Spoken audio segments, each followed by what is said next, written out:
Assalamualaikum warahmatullahi wabarakatuh. Bismillahirrahmanirrahim.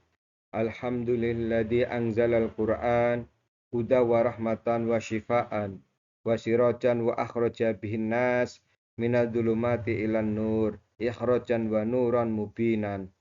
Wassalatu wassalamu ala habibina wa nabiyyina wa sayyidina Muhammadin al-qaili fil hadisil karim khairukum man ta'allamal Qur'ana wa 'allamahu wa ala alihi wa sahbihi wa tabi'ihim bi ihsani ila yaumiddin. Amma ba'du. Kajian lanjut ada kitab Tibyan ila khudud Nabil Mustafa Muhammad. Amul Fatihah. A'udzubillahi minasyaitonir rajim.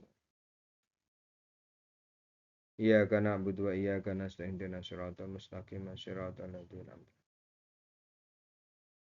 Mu'alif kitab Tibyan Al-Imam Al-Hafidh Abi Zakaria Yahya Abi Syaraf An-Nawawi. Al-Fatihah.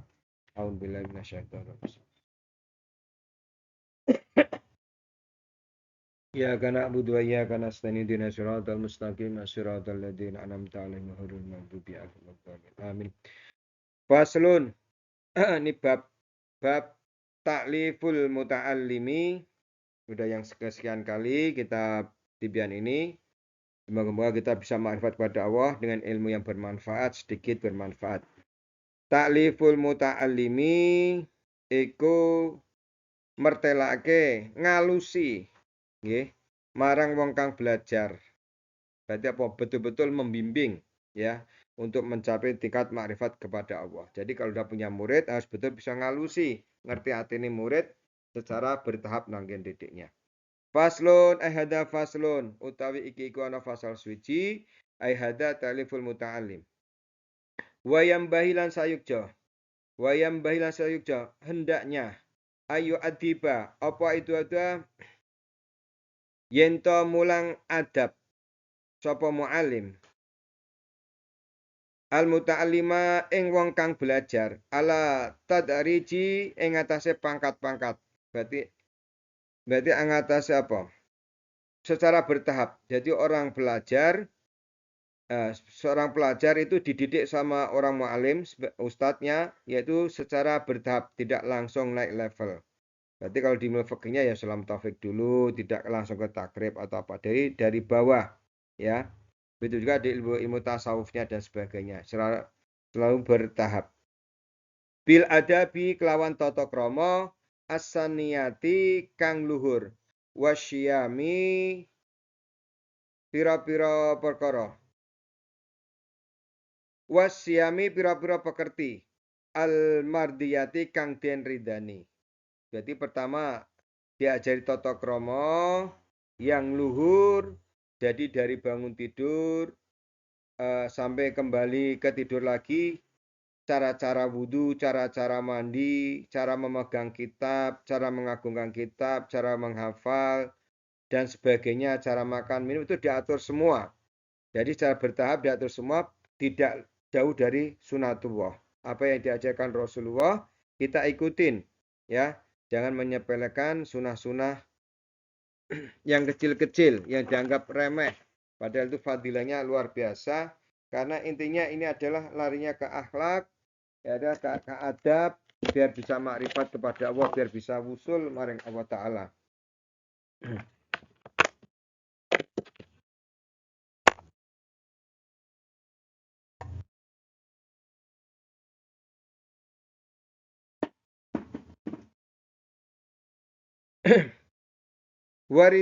Wariyadoti nafsihi lan ngelatih nafsini muta'alim. Jadi seorang muta'alim dilatih terus dari hal terkecil. Kalau salah diingatkan dengan baik, dengan halus, ya. Dan seorang pengajar ini tidak merasa lebih baik daripada muridnya sendiri. Karena itu perintah Allah untuk membimbing, ya, perintah Rasulullah untuk membimbing, untuk bisa mengerti, mengenal dengan Allah dan Rasulnya. Bida ko iki kelawan faedah kang lembut. Al khofiyati kang samar wa yu'awidatu lan bebasake sapa mu'alim ing muta'alim asyanata ing reksa fi jami'i umurihi ing dalem sakabehane pira-pira pekertine muta'alim albatinati kang samar wal jaliyati kang pertelo wa yuharidohu lan gegeri mu'alim ing muta'alim bi aqwalihi kelawan pira-pira dawe mu'alim. Jadi seorang mu'alim yaitu sebagai gurunya betul-betul mengerti karakter muridnya lahir maupun batin biar bisa paham dengan akhlak-akhlak yang mulia, yang jelas maupun perbuatan-perbuatan santrinya itu yang samar juga seorang mu'alim harus mengerti juga gitu.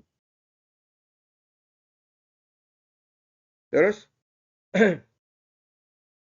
wa af'alihi lan pira penggaweane mu'alim al mutakarirati pira-pira kang wolak-walike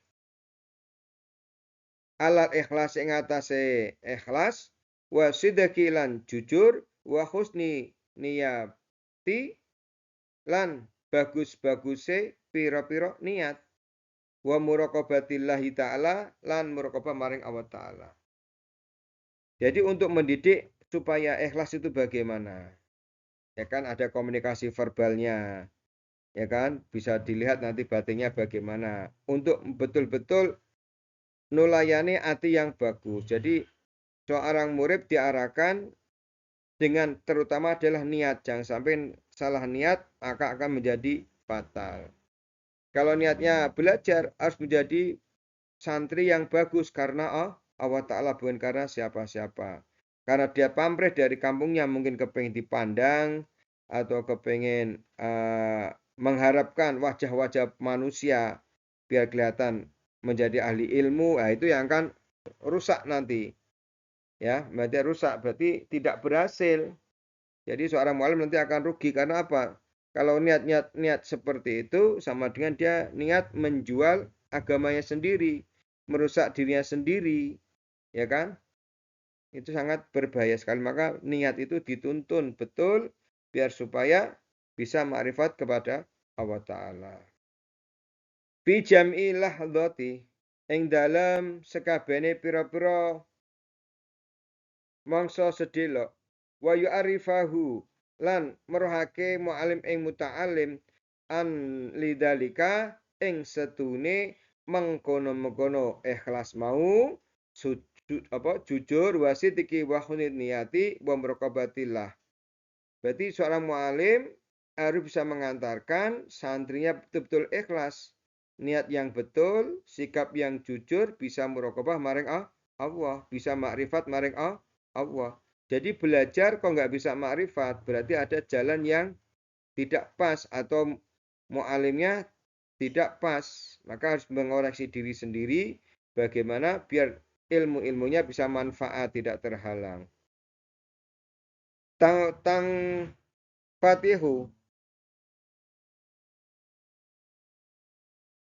Jadi dadekake kebuka ya. Dadi kebuka alih ing atase mutalim apa anwarul ma'arifi pira-pira nure pira-pira makrifat.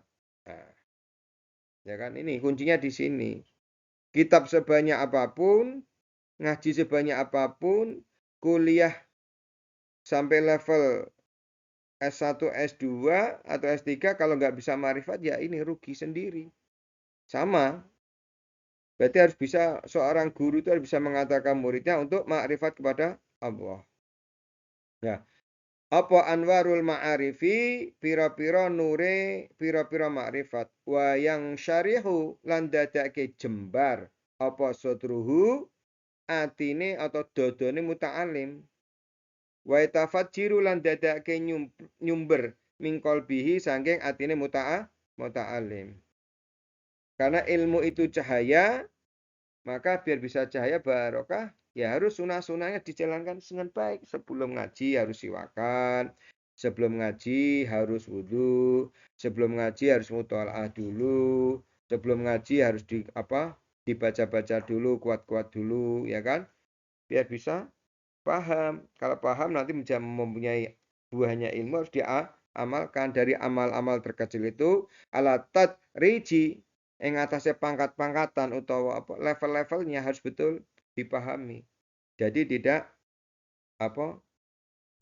langsung naik level yang tinggi akhirnya dia bingung. Nah, inilah maka sebagai mu'alim harus betul-betul bisa ngalusi ya, ngerti budi pekerti ini si murid tadi. Bismillahirrahmanirrahim. Terus mingkol bihi saking atin mutalim apa ya nabiu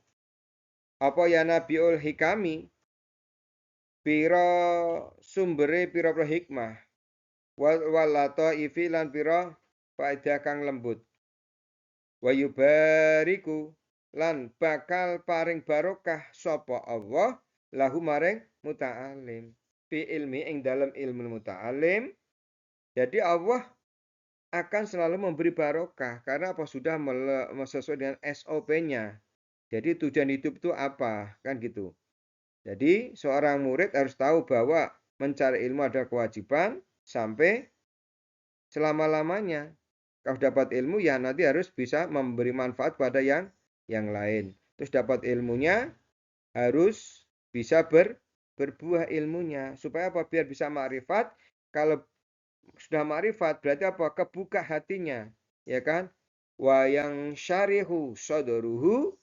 Jadi jembar atine. Kalau jadi jembar, ngerti maring Allah. Berarti apa? Allah akan memberi barokah. Wa yubariku. Lan bakal paring barokah sapa Allah lahu maring muta'alim fi ilmi dalam ilmu nih. Nah, ilmu ini harus barokah. Harus barokah. Ilmu itu cahaya, ya kan harus tetap memancar. Biar berbuah wahalihi lan tingkae muta'alim. Berarti apa? Pekerti. Lari ke budi pekerti. Jangan sampai orang berilmu merasa sombong, merasa ujub, akhirnya akhlaknya jadi rusak. Nanti barokahnya akan hilang di situ. Wa yuafiku lan bakal nulungi sapa Allah ing muta'alim fi af'alihi ing dalam pira-pira muta'alim, penggaweane muta'alim. Wa aqwalihi lan pira-pira pengendikane muta'alim. Jadi semuanya tersumber dari barokahnya Allah, kemakrifatannya karena ilmunya itu. Maka harus bersungguh-sungguh siap hina dalam mencari ilmu. Karena ilmu itu menjadi pepaes dirinya, menjadi perhiasan dirinya. Kalau nggak punya ilmu, nggak ada pepaes, ya sudah. Ya kan? Tidak punya ilmu, hidup di dunia ini ya nggak tahu apa manfaatnya. Padahal kita untuk dijadikan hidup adalah wa ma khalaqtul jinna wal insan illa liya'budun. Kita diciptakan untuk ibadah, tapi ibadah nggak punya ilmu. Waduh, bahaya sekali. Ya, semoga kita mendapat ridho dari Allah Ta'ala di pagi hari ini, bisa istiqomah. Ini untuk diri saya sendiri menasihatin. Jadi tidak sempurna, semoga rekan-rekan bisa bermanfaat. Mari doa tutup majelis. Subhanaka Allahumma bihamdika asyhadu an la ilaha anta astaghfiruka wa atubu ilaik. Semoga mendapat ridha Allah Ta'ala, mendapat bimbingan Allah Ta'ala, mendapat barokah dari Allah Ta'ala. Amin Allahumma amin. Wassalamualaikum warahmatullahi wabarakatuh.